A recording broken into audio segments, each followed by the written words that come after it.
Etorriko dena, turismoaren etorkizuna birpentsatzen, lo que vendrá repensando el futuro del turismo.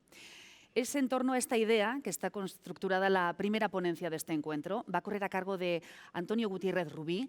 Es asesor internacional y consultor político, experto en estudios de futuro, fundador y director de Ideograma, una consultora con más de 34 años de experiencia que presta servicios de comunicación y asesoría en España y en Latinoamérica. Señor Gutiérrez Rubí, ¿qué tal? Bienvenido y gracias por acompañarnos en este encuentro. Muy buenos días, buen día desde Barcelona. Oiga, un encuentro en el que tratamos de buscar las claves de lo que puede venir a futuro para prepararnos y para que nos pillen una buena posición de salida. Quizá usted tenga alguna idea.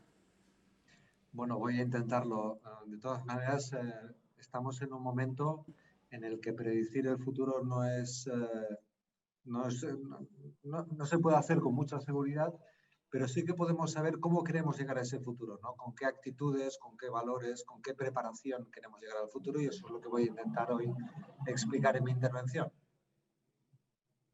Pues cuando usted quiera. Solo le voy a pedir, teniendo en cuenta que tenemos un programa bastante completo, que se ciña a los 25 minutos que tenemos para su ponencia. Así que, cuando usted quiera. No se preocupe, ¿no? Así lo voy a hacer. Egunon, oso pozik nago hemen egeateagatik, gora euskaraldia, eta gora euskara, y con mucho gusto comparto esta chapa en este día tan especial para ustedes.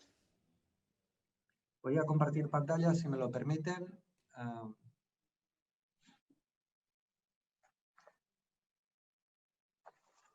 Perfecto. Creo que se está viendo bien, ¿correcto? Correcto. Bueno, muchas gracias.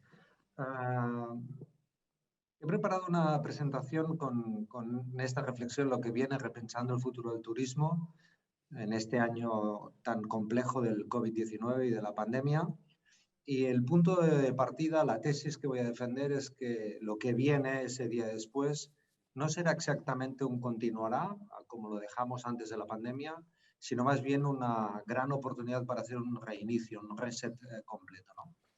En buena parte no es una opinión que comparto yo, sino que lo están diciendo los principales responsables económicos globales y también regionales. Esta es una cita de Kristalina Georgieva, directora del Fondo Monetario Internacional, que dice que la economía post-pandemia será muy diferente a la de antes de la pandemia y no tiene sentido hoy invertir en la economía de ayer, ¿no? Y además, esos cambios económicos llevan imprescindiblemente aparejados cambios en los modelos de negocio, ¿no? Y un apunte muy importante de este CEO de TCS de la India, que nos dice que los modelos de negocio basados en un tiempo y un espacio concretos como variables decisivas deberán de reinventarse. Tiempo y espacio que han sido fundamentales en la planificación y en el modelo de la industria turística. ¿Qué es lo que viene y cómo podemos prepararnos, ¿no? Creo que vienen estas 6 sociedades, estos 6 ángulos que voy a pasar rápidamente para centrarme después en mi intervención en una serie de propuestas. El primero, la sociedad de la incertidumbre. Una incertidumbre que no está exenta de que anide también temor e ira al no poder ver una luz al final del túnel, a pesar de que estamos cerca de poder incorporar la vacuna, seguimos teniendo mucha incertidumbre, y es en este contexto de incertidumbre en donde las emociones, también los miedos, las preocupaciones, las ansiedades van a estar muy presentes en la sociedad. Creo que la sociedad de la incertidumbre es una referencia que hay que tener muy en cuenta. Creo que esto es lo que viene, a pesar de las seguridades que podamos adquirir con la vacuna, y que de alguna manera ya conecta con algo que pasaba antes de la pandemia. Y es que el futuro había dejado de ser un lugar esperanzador, prometedor, superador, y hay algo de que la nostalgia recupera el terreno. Por lo tanto, el futuro ya no es ese lugar seguro, ese horizonte redentor y prometedor al que íbamos a llegar y en el que las próximas generaciones iban a vivir mejor que nosotros. Eso hoy no está garantizado, y esa incertidumbre creo que estará presente en los mercados y en la sociedad, ¿no? Ese futuro y ese porvenir incierto, sobre todo en lo económico y lo social, y también el miedo a nuevos contagios, miedo, digamos, a la situación medioambiental, inestabilidades políticas, etc. Estas sociedades de incertidumbre generan en la ciudadanía esta sociedad hipocondríaca. Ansiedad, síntomas de ansiedad que estamos viendo constantemente, no solamente en trastornos psicológicos, sino también en una especie de irritabilidad social, en una extrema vulnerabilidad también de carácter emocional, que nos hace muy hipocondríacos a cualquier situación de carácter sociosanitario, ¿no? ¿Por qué? Porque el ser humano necesita control y seguridad, justamente lo que ahora no podemos garantizar con la nueva normalidad, ¿no? Sociedades muy sensibles y, de alguna manera, sociedades nerviosas, prisioneras de una gran reactividad emocional, ¿no? Paradójicamente, en esta sociedad de la incertidumbre y en esta sociedad hipocondríaca, la pandemia nos ha puesto todavía más en una Yo te hago sociedad a ti la introducción hiperconectada, ¿no? y luego... Más conectadas en la nueva ola de la superdigitalización, más sobreexpuestos a la información de todo tipo, incluyendo desinformación, con atenciones limitadas, frágiles y espasmódicas.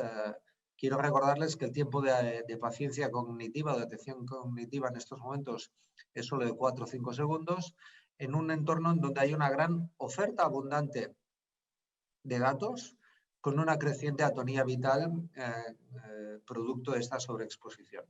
Para que me entiendan, un segundo no puede crecer, una hora no puede crecer, un día no puede crecer. Y lo que está creciendo en el mundo es la información, la data, la oferta, digamos, de contenidos. Es en esta tensión entre oferta y capacidad, digamos, de lectura, de atención, que es una de las características de este momento, ¿no? De sociedades hiperconectadas, y en la pandemia esto se ha agudizado. Casi el 50% de los ciudadanos afirman haber aumentado el uso del móvil, el del ordenador, el de la tablet como canal de compra, haber incrementado el uso de todo tipo de aplicaciones y, paradójicamente, en esta sociedad hiperconectada también cada vez más evaluamos y valoramos la frugalidad, las cosas importantes de la vida y empezamos a darnos cuenta que podemos vivir con mucho menos, con menos ansiedad, con menos velocidad, con menos consumo.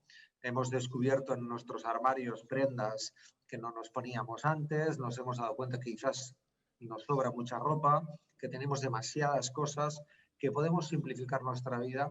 La pandemia nos ha abierto a una actitud menos compulsiva y acumulativa que quizás nos prepara para una apertura mental hacia lo nuevo con mejores actitudes físicas y también espirituales, ¿no?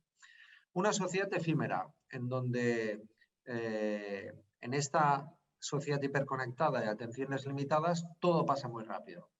Tenemos calendarios, pero empezamos a no tener capacidad de planificar como antes planificábamos, ¿no? ¿Qué es hoy un mes, 6 meses, un año?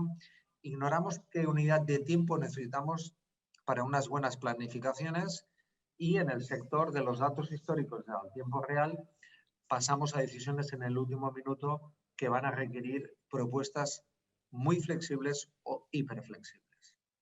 Séptima característica de esta sociedad en la que estamos, la sociedad asíncrona. Es decir, un nuevo concepto del tiempo y del espacio, en donde el tiempo será bastante sin fin y personalizable y el espacio tiene que ser virtual y ubicuo, en donde las experiencias como la que estamos hoy haciendo, yo les hablo desde Barcelona, ustedes están en Guipúzcoa, más conexiones con todo el mundo, permite viajar y reencontrarnos y viajar dentro del viaje virtual. En fin, vamos a tener que pensar de nuevo cómo generar experiencia turística, industria turística, actividad y prácticas turísticas con nuevos conceptos del tiempo y del espacio, ¿no?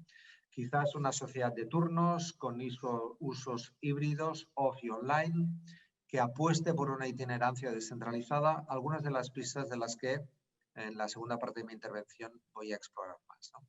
Estos espacios asíncronos van a tener que además entender usos híbridos del espacio. ¿Dónde acaba lo público y lo privado? ¿Dónde empieza el ocio y acaba el trabajo?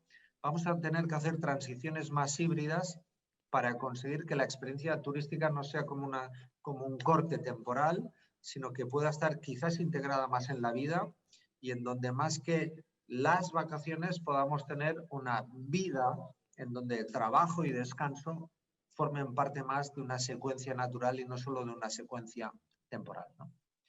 En estas 7 características y en esta segunda parte de lo que creo que nos está pasando, de cuál es el momento actual, de cuál es el escenario en el que estamos, me atrevo a imaginar o a repensar el futuro del turismo y lo hago con muchísima humildad, pero sí quizás intuyendo algunos elementos de tendencias que me parece que son claves.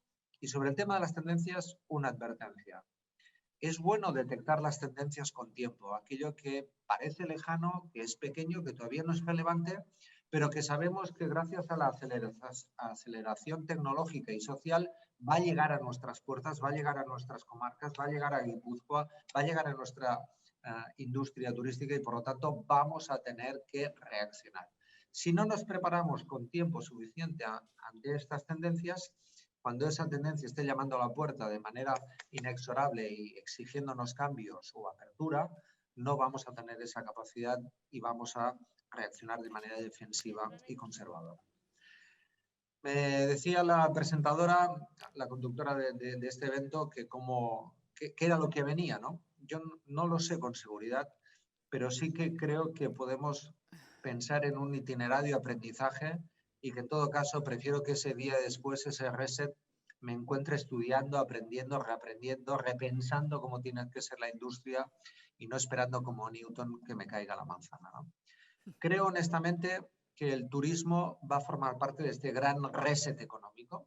Si algo va a marcar cómo va a ser seguramente la economía del futuro, será cómo la industria turística resuelva sus desafíos, la manera en que vamos a trabajar, el alcance de nuestros viajes, la manera de comunicarnos, la manera de aprender.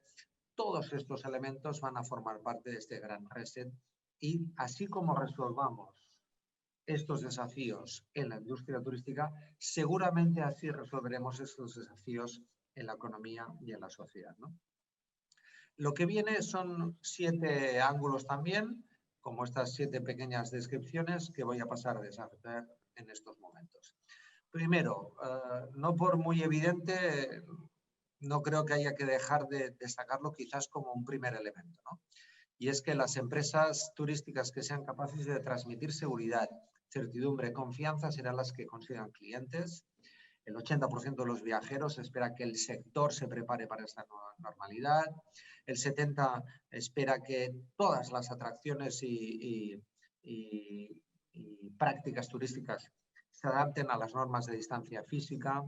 Casi el 60% de los usuarios van a evitar ciertos destinos y en particular la generación baby boom y los millennials para reducir también la exposición al riesgo o también por las reflexiones que tienen que ver con el control de los gases de efecto invernadero. Casi el 80% espera que todos los destinos dispongan de certificados de sanitarios de seguridad y que eso va a ser un elemento muy importante en la toma de decisión y ganará fundamentalmente a aquellos que entiendan que los viajes con responsabilidad y con seguridad y que promocionen estos viajes tengan una gran oportunidad. Segunda idea. Creo que viene también un turismo sostenible y regenerativo. Atención a esta palabra regenerativa. No solamente estamos hablando de sostenibilidad, sino la capacidad de dejar el entorno y dejar nuestro cuerpo y nuestra mente mejor que como la hemos encontrado. Cada vez hay más demanda de un turismo consciente con el medio ambiente. Más de la mitad de los turistas quiere viajar de manera sostenible y quiere estar de manera sostenible. Ha crecido la conciencia sobre el impacto medioambiental y además aumenta también la conciencia por la preocupación por las formas sostenibles de viaje y de turismo en los últimos años, ¿no? El turismo del futuro busca reducir la huella de carbono. Cada vez más clientes y turistas van a estar mirando cuál es su consumo de huella de carbono, cuál es el consumo de la instalación turística en el que está, cuál es el consumo de ese itinerario. y creo que va a haber un desplazamiento hacia itinerarios y destinos más centrados en la naturaleza, en las zonas rurales y también en la cultura, ¿no? Ese turismo regenerativo, ¿no? Que es un viaje más inteligente y ecológico y que además te está permitiendo una recuperación y una regeneración tanto del entorno en el que estás como del entorno personal, ¿no? Dejando un lugar mucho mejor de lo que te encontraste, conservando mejor los recursos naturales, trayendo bienestar económico al destino, respetando el tejido social de pueblos y ciudades. Creo que esta idea del turismo sostenible y regenerativo ha llegado para quedarse y es una de las grandes tendencias del momento. Viajes y destinos no solo paradisíacos, sino lentos a escala humana, en donde la apuesta por lo sensorial permita también recuperar lo interior y una cierta búsqueda de la espiritualidad y de la calma y de la paz interior, ¿no? Turismos más humanos que nos cuiden y brinden no solamente atracción, experiencias, excitación, consumo de adrenalina, como si ir de vacaciones fuera entrar en una especie de gincama de la diversión, para ir a otro tipo de turismo mucho más lento, mucho más consciente, mucho más de bienestar, de descanso, de bienestar físico y mental, en donde la conexión cuerpo-alma y el contacto con la naturaleza sea un gran antídoto contra esa incertidumbre y contra esa hipocondría de la que les hablaba al principio. Vamos a escucharnos a nosotros, pero escuchando también a la naturaleza, que había estado amordazada por el ruido urbano y por una práctica turística que, como les decía, era más una gincama de la experiencia de la adrenalina, como si hacer vacaciones y tener una práctica turística significaba permanentemente emoción y, digamos, excitación sin límite y sin freno. Creo que viene otro tipo de tendencia turística que combinen, como les decía, el bienestar físico y la salud emocional y que formen parte también del tejido de las comunidades en las que están. Es decir, no es un turista paracaidista, sino un turista que quiere, digamos, entender mejor, comprender mejor el entorno en el que está, el destino en el que va a estar, ¿no? Un turismo que va a buscar también pequeños placeres, en donde menos puede ser más, en donde se huya de lo accesorio y se avancen hacia experiencias centradas en el momento, en donde recomendaciones sencillas como hacer senderismo, respirar el aire puro, disfrutar de la naturaleza, relajarse, ya son demandas que todos los estudios recientes nos demuestran que el 70% de los viajeros quieren disfrutar de estos pequeños placeres. Cuarta idea, la proximidad, el localismo. A medida que los viajes internacionales o de grandes distancias se reducen, hay una nueva oportunidad para el turismo local y el turismo, digamos, de proximidad, en donde la primera recuperación vendrá por los destinos nacionales y de proximidad. El 50% de los turistas plantean empezar a viajar en el propio país y es una tendencia generalizada que la OMT insta a dedicar muchos esfuerzos. Campañas de promoción interna, iniciativas de creación de bonos, descuentos, todo lo que podáis hacer para estimular el turismo interior va en la buena dirección, como algunas buenas prácticas ya están haciendo ustedes en Euskadi y en Guipúzcoa, ¿no? Quinta tendencia, la digitalización profunda.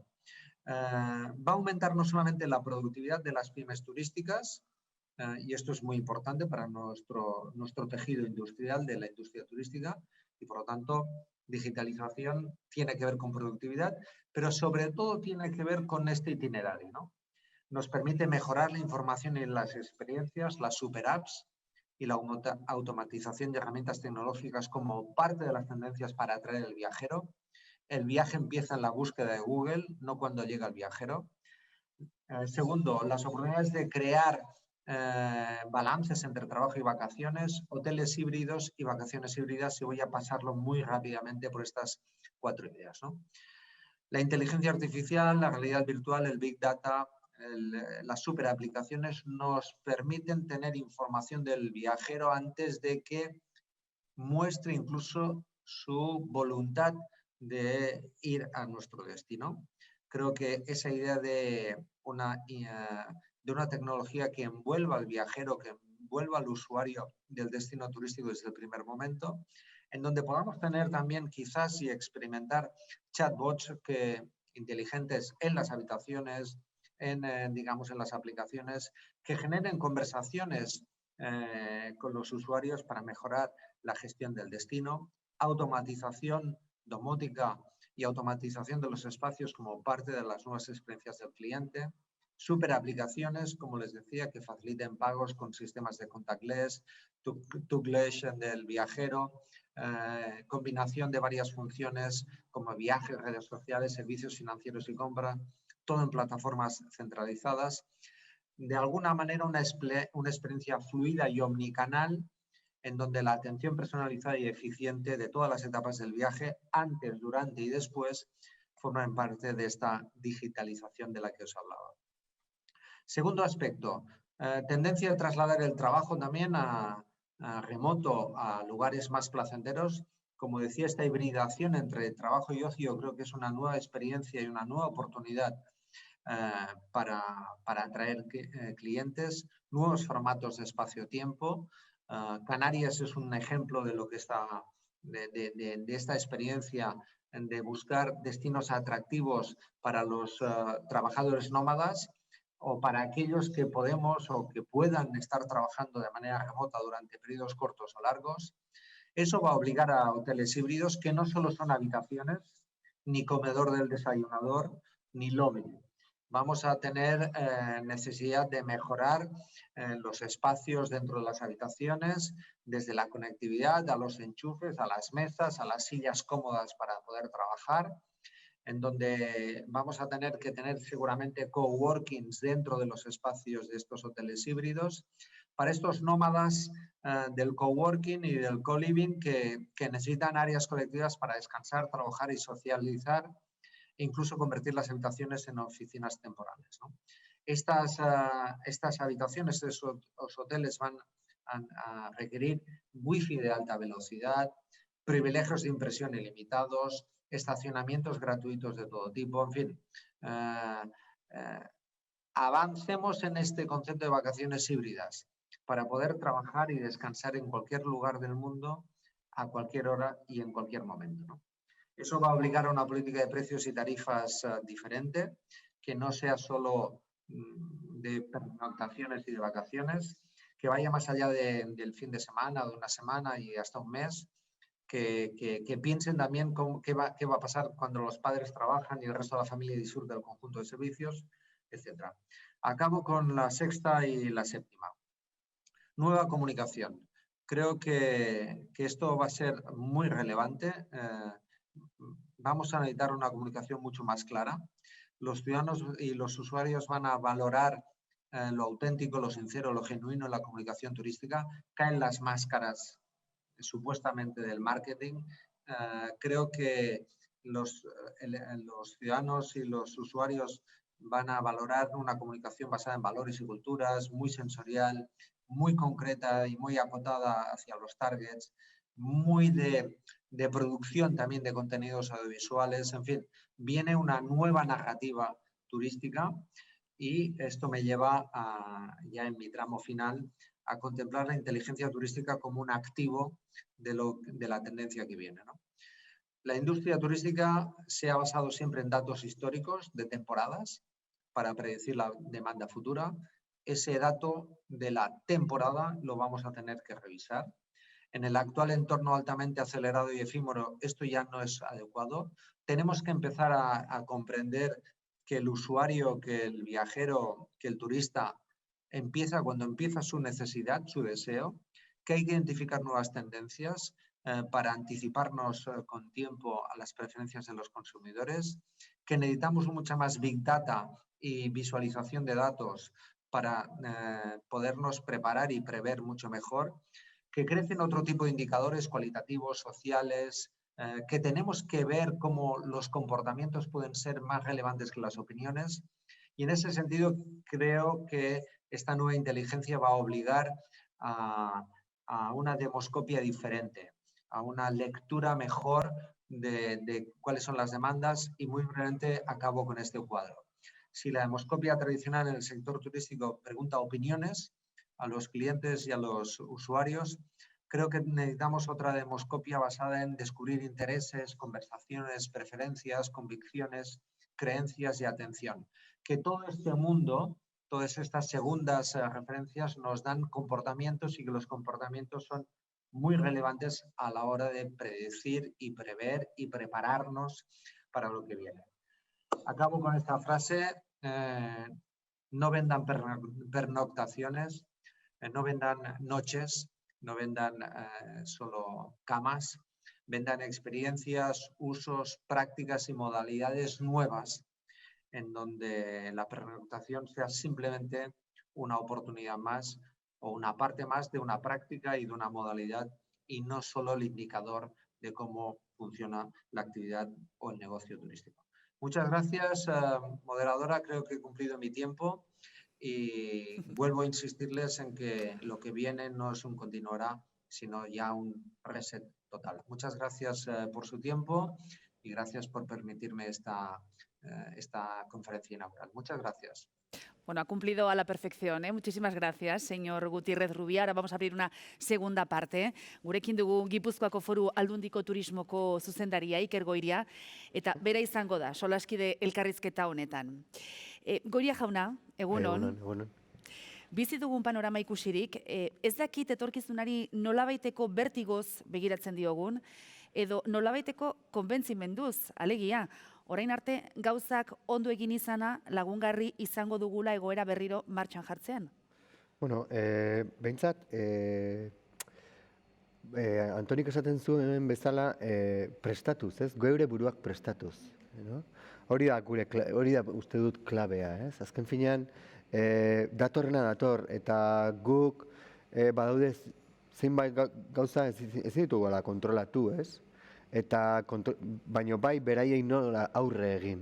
Eta hori hor dago klabea, ez? Hori izango ongo litzateke bagiltza, ez? Nola aurre egin egoera berri horiek, nola, eta gure burua hor prestatuz. Gu horretan behintzat bai dihardugula egunero lanean, gainera, nire ustez, eta ja sektori turistikoari begiratuz, saiatzen gara alden empatikoenak izaten, badakigu asko sufritzen nahi diela, eta ulertzen saiatu behar dugu, ez bakarrik gaizki pasatzen ari direla, baizik eta nola aurre egin beren dagokien egoerari eta datorkien egoerari, ez? Hori nire ustez oso importantea, prestatu eta behintzat geure buruak bestean izenean edo besteen buruetan ere jarri eta saiatu ulertzen, ez? Eta saiatu klabeak ematen, edo behintzat giltz batzuk ematen, ez? Hori uste nahiko importantea dela, ez? Hori gure papera. Bueno, pues tienen ahora 20 minutos, Antonio Gutiérrez Rubí e Iker Goiria, para profundizar un poquito más en ese futuro y en lo que nos espera de aquí en adelante en esta era post-COVID. Bueno, Antoni, egunon, lehenik eta behin, eskerrak eman izkizun gurekin egoteagatik, eta eskerrik asko, benetan, eta gaina, detalle horrengatik, ¿no? Te quiero agradecer el detalle que has tenido, porque un día como hoy, que es el Día Internacional del Euskera, que estamos metidos de lleno, además, en el Euskara al Día, que para nosotros es una iniciativa pública muy importante en la que engancha a toda la población. Creo que, aparte, el Euskara al Día es temporal, pero se debería quedar para siempre. Y desde luego te invito a que sigas siendo Belarri Prest, ¿no? No te preocupes, porque no solamente amo vuestro país, sino que tengo mucha relación. Del euskera hay una palabra que me encanta y que creo que viene mucho a esto, a lo que viene del día después, ¿no? Que es lasai. Entonces, bueno, tenemos que estar tranquilos, porque si perdemos el control, y también viene un tipo de turismo tranquilo, ¿no? Entonces, me parece que, bueno, nada, es una pequeña broma, pero es una palabra que me encanta de vuestra lengua, que me encantaría entender, pero, en fin, voy a esforzarme y nada, lo que os he dicho lo he dicho con el corazón, no con buen acento, pero sí con el corazón. Pues muchas gracias, eskerrik asko. Hablando de Lasai, ¿no? Yo creo que últimamente vivimos en una sociedad, ¿no? Y decías, de la sociedad y la incertidumbre, ¿no? Que precisamente el concepto Lasai pierde su sentido, ¿no? Entonces, pienso que ¿no? En una sociedad llena de información, digamos que a veces, ¿no? Que decías, ¿no? Sobreinformada, en la que elegimos lo que leemos. Ya no compramos el periódico, sino nosotros vamos a Internet, yo miro el Facebook, miro a quién estoy conectado, por ejemplo, y leo las noticias que yo quiero, ¿no? Y entonces, en esta sociedad de incertidumbre tan agitada, que nosotros elegimos lo que leemos, ¿no? Se entiende que deberíamos percibir lo contrario, ¿no? Ya que elegimos lo que, ¿no? Percibiríamos, ¿verdad? Una certidumbre. ¿Qué pasa? Que elegimos mal lo que leemos, elegimos mal lo que vemos. No. A ver, dos cosas. No elegimos tanto, ¿eh? Lamento decirte que no elegimos tanto, ya que las plataformas tecnológicas y las aplicaciones nos conocen muy bien y su negocio consiste en retenernos, tenernos durante mucho tiempo ocupados y dedicados. Y para tenernos ocupados y dedicados nos apartan toda la disonancia cognitiva, es decir, nos apartan todo lo que nos molesta. Y como nos conocen muy bien y saben cuáles son nuestros patrones de comportamiento, nos van facilitando, nos van favoreciendo, nos van promocionando y priorizando aquellos contactos, aquellas relaciones, aquellas informaciones que creen que se parecen más a nosotros, creando un efecto burbuja. Por lo tanto, no es cierto que en una sociedad hiperconectada el libre albedrío y la elección esté tan garantizada. Solo la podemos garantizar educándonos mejor en el consumo digital, teniendo mejores prácticas de consumo digital. Por lo tanto, hay menos libertad de la que nos parece y hay mayor, predictibilidad hacia nuestros intereses. Y segundo, como hay tanta oferta y esa oferta informativa es tan, a veces, contradictoria, disonante, diferente, contradictoria, hace que nuestra ansiedad respecto a lo que es seguro y la certeza disminuya. Entonces, hay esta paradoja de, con tanta información, cada vez menos seguridad sobre la información. Vale. Entonces, ese es un momento, de ahí la importancia que tiene para la industria turística las referencias y las fuentes estables. Tenéis que convertiros en el sector público y privado, en estas alianzas profundas, en fuente estable de información segura para el usuario. Porque cuando hay mucho ruido, los clientes y los turistas van a buscar señales claras, comunicación clara. Voy un poco por orden de tu presentación, ¿vale? Si te parece bien. Hablábamos, en las transparencias tenías de temor, ira de la ciudadanía. Yo creo que percibo que estamos todos muy irascibles, no todo nos molesta, ¿no? Y nos molestamos a nosotros mismos incluso a veces. ¿No crees que deberíamos, desde las instituciones públicas y los propios políticos, aportar otras claves más hacia el Lasai, precisamente, hacia la tranquilidad, hacia la serenidad, la empatía? Creo que esto nos daría a nosotros mismos también, como instituciones públicas y como políticos, más credibilidad, ¿no? Pero luego Sí, dices... total. ¿Eh? Sí, totalmente. Creo que además, si desde la política democrática perdemos la centralidad de la serenidad, de la moderación, de la tranquilidad, ¿por qué los ciudadanos van a confiar en que tengamos la responsabilidad de gestionar, dirigir y proteger el interés general y el interés común, ¿no? El bien común? Me parece que hay algo que relaciona mucho interés general y serenidad. Nadie agitado trabaja para todos. Nadie excitado o radicalizado puede defender o creer que puede defender el interés general y el bien común. Hay algo en la moderación, en la serenidad, en la tranquilidad, en el respeto, que está íntimamente asociado o es percibido por parte de la ciudadanía como una garantía de calidad para defender el interés general. Por lo tanto, yo no le daría el volante ni el timón a un capitán o a una capitana, a un conductor o una conductora, a un gestor o una gestora que estuviera excitado, nervioso, irascible. No le dejaría que llevara el volante, honestamente. Y yo creo que esa percepción de que serenidad es igual a interés general es un elemento importante y que la política pública debería de integrar con mucha profundidad. Entonces, la siguiente pregunta es, ¿por qué triunfa tanto lo estridente, digamos? ¿Qué nos pasa? Bueno, porque es un atajo rápido. El gradualismo de la política, el gradualismo necesario para garantizar el interés general, para conseguir progreso, desarrollo. Cuando hay miedo y cuando hay incertidumbre, la gente tiene prisa, no tiene paciencia. La irascibilidad y el miedo animan y excitan esa impaciencia, esa adolescencia cívica que nos convierte, digamos, en ciudadanos muy pueriles, que lo queremos todo ya, ahora, rápido y sin coste. Bueno, pues no es posible. No es posible y para esa demanda urgente, el atajo autoritario, el atajo postdemocrático es muy tentador.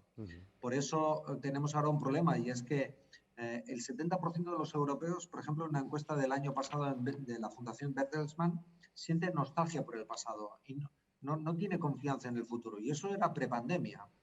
Por eso, cuando se pierde la capacidad de asociar la política a la gestión progresiva y segura del futuro y de su desarrollo y de su progreso, el atajo autoritario avanza. Por eso es tan importante que volvamos a recuperar el gradualismo y la progresividad para ofrecerles a los ciudadanos que si se quiere ir lejos hay que ir despacio, si se quiere hacer profundo hay que ser constante, si se quieren hacer cambios irreversibles que garanticen transiciones ecológicas, digitales, sostenibles, etc., necesitamos que sea con todos y a tiempo, y todo eso reclama tiempo, paciencia, persistencia, constancia y determinación, todo incompatible con las prisas y el atajo. Por eso la política tiene que volver a recuperar el volante del futuro, porque si no, la nostalgia y el atajo serán una solución muy atractiva para los electores y los ciudadanos. Atención con esto. Desde luego, desde nuestras instituciones nosotros tratamos de hacerlo, pero sí es cierto que cada vez hay más desapego, ¿no?, hacia la clase política en ese sentido y sobre todo a los mensajes serenos, digamos, ¿no? Y no sé, no creo, yo hago un análisis de que no creo que no damos con la tecla, por mucho que intentamos poner unos mecanismos de entornos colaborativos. Entonces, no sé, creo que nos falta esa tecla o es que la sociedad está así, busca esos atajos y punto. ¿Cómo ves esto? Quizás la mejor manera de entender la tecla o empezar a entender la tecla es comprender que las emociones y estos estados de ánimo son humanos y son, entre comillas, naturales.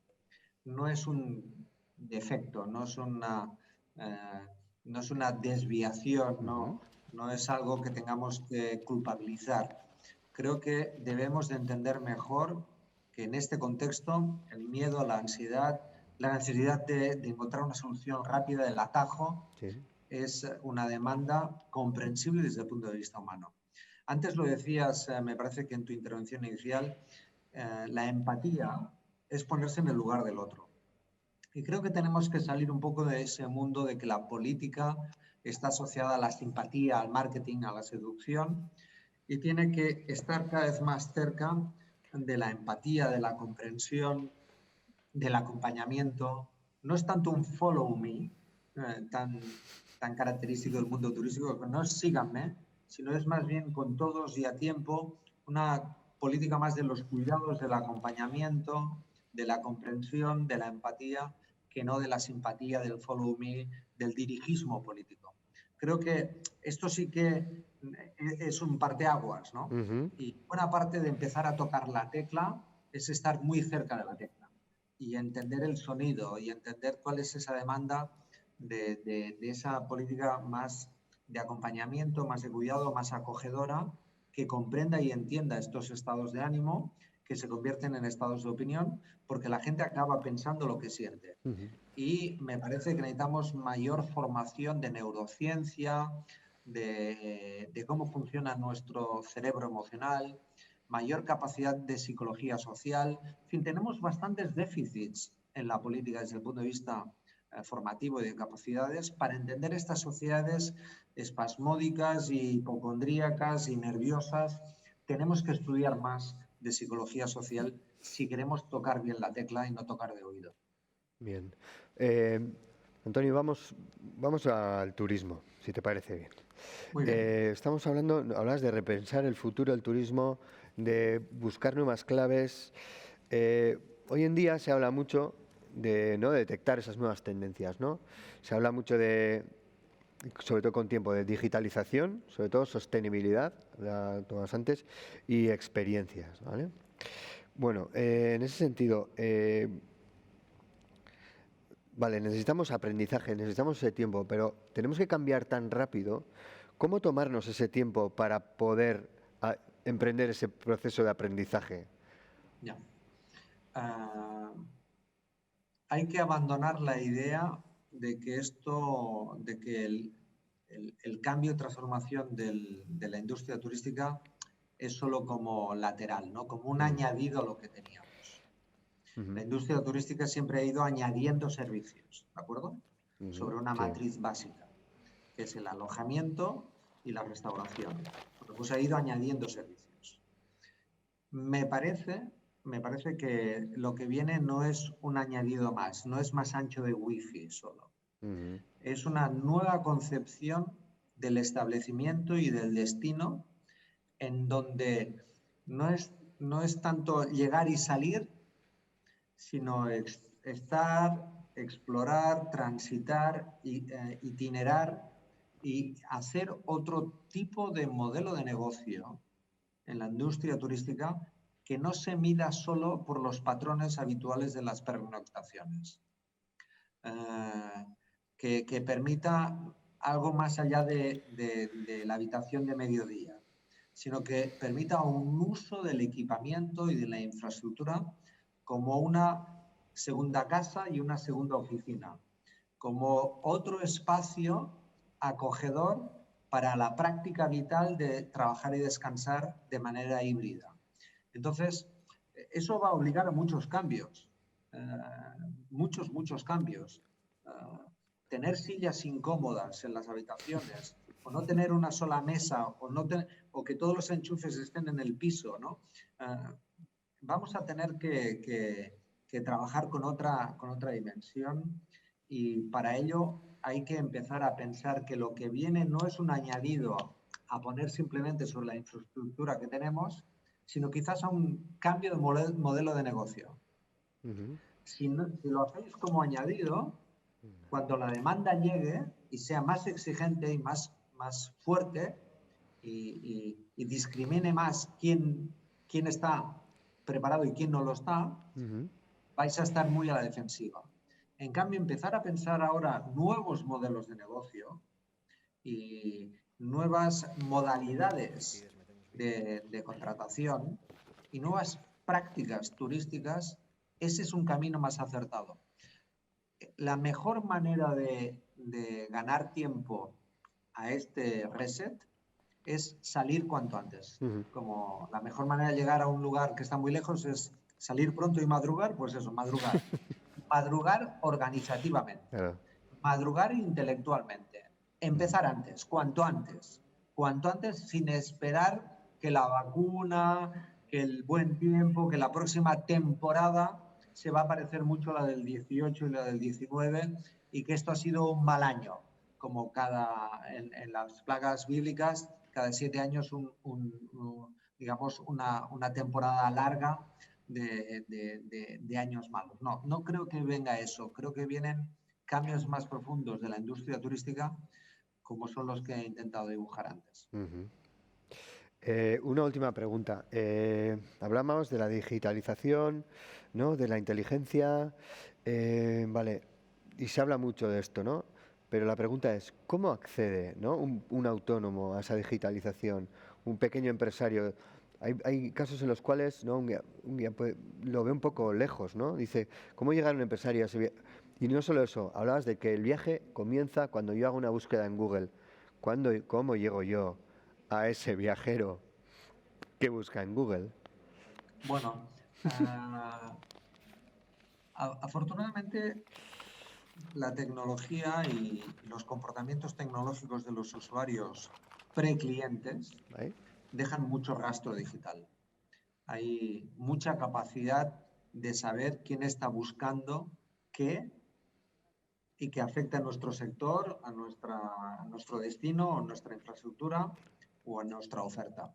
Podemos encontrarlo muy fácilmente y con un coste muy bajo. Podemos encontrar esas búsquedas, podemos encontrar esas conversaciones, podemos encontrar esas relaciones y, por lo tanto, se trata de no estar esperando la demanda, sino buscar la demanda. Interceptar la demanda. Interceptar la demanda en el momento en que todavía no se expresa como demanda y sí como deseo, o sí como expectativa, o sí como interés. Tenemos que salir de la zona de confort de que el cliente empieza con la demanda. No, el cliente empieza con el deseo. Y encontrar el deseo es muy importante. Muy importante. Y segundo, es el momento de la colaboración tecnológica. Marketplace, digamos, de comarcas enteras, de sectores enteros, que los clientes, bueno, hoy me compran a mí, pero también pueden comprar a un competidor si lo que estamos creando es un ecosistema favorable de una determinada experiencia turística o práctica turística. No entender la competencia de manera cainita, sino creer y entender que el cliente que hoy busca una determinada práctica en mi establecimiento y no la encuentra, pero la encuentra en mi vecino / competidor, es un cliente que quizás podrá ser reincidente en un destino y en unas prácticas y en unos usos. Entonces, entender mucho cómo la tecnología puede favorecer esta etapa de pasar de la competencia a la colaboración, de la competencia a la cooperación. La tecnología nos permite esto. Entonces, yo animo a que en este reset de la industria turística la cooperación sea un actor muy importante, muy decisivo, y trabajar más marketplace y superaplicaciones cooperativas que sean de buenas prácticas y de buenos usos para diferentes tipos de establecimientos, destinos y negocios, y a la vez prepararnos para descubrir con nuevos radares el deseo. El deseo lo es todo. Encontrar el deseo cuando emerge y cuando se expresa es un elemento central para conseguir convertir ese deseo en una demanda y esa demanda en una satisfacción de la industria. Espero que eso sea una buena pista. Pues sí. Desde luego, te puedo asegurar que es nuestro deseo que nos vayamos recuperando, que nuestra industria del turismo se vaya recuperando y rápido, porque tenemos una buena industria. Reset. Nada de volver a recuperar, no. Reset. Reiniciar. Vale. Esa es la clave. Antoni, me despido de ti o nos despedimos de ti. Gracias por pasar este rato con nosotros, gracias por brindarte a dar esas claves que yo creo que son muy importantes y muy positivas. Y bueno, y seguimos hablando y colaborando. Muchas gracias. Y doy paso ahora a Eva. Muchas gracias. Un saludo. Eskerrik asko. Benetan. Bihotzez. Hasta luego. Gracias. Eskerrik. Chao.